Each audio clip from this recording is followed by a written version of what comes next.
Pak Kades, kita rumah kebakaran. Tenang. Kenapa? Kita rumah kebakaran, Pak Kades. Ya sudah, kamu tenang. Saya telepon ini dulu. Tunggu. Aduh, cepat Pak Kades. Sabar. Halo? Bisa bicara dengan kantor siram air kah? Iya, kantor siram air ini. Ini masyarakat saya itu rumah ada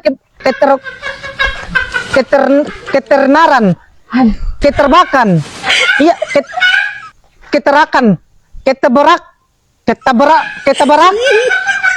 iya itu sudah. Pokoknya saat masyarakat rumah keterabakan. Pak Kades, biar sudah. Saat masyarakat rumah ada ketabrakan.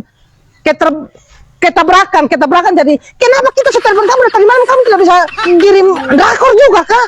Damkar Pak Kades. Kalian komplain ini mau apa nih? Iya, kamu tidak bisa kirim drakor juga. Kita masyarakat perlu keterakan ini. Biar sudah Pak Kades, kita rumah suangus itu. Biar sudah, biar.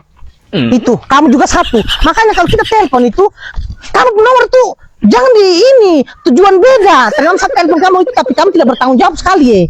Katanya kamu di ini, nomor yang kamu tuju berada di tujuan yang berbeda. Kamu berbeda di mana? Biar beda tujuan, yang penting jangan beda agama. Karena kalau beda agama itu temboknya terlalu tinggi. Gara-gara kamu makanya masyarakat rumah ya itu sudah saya pusing. Sibuk saja.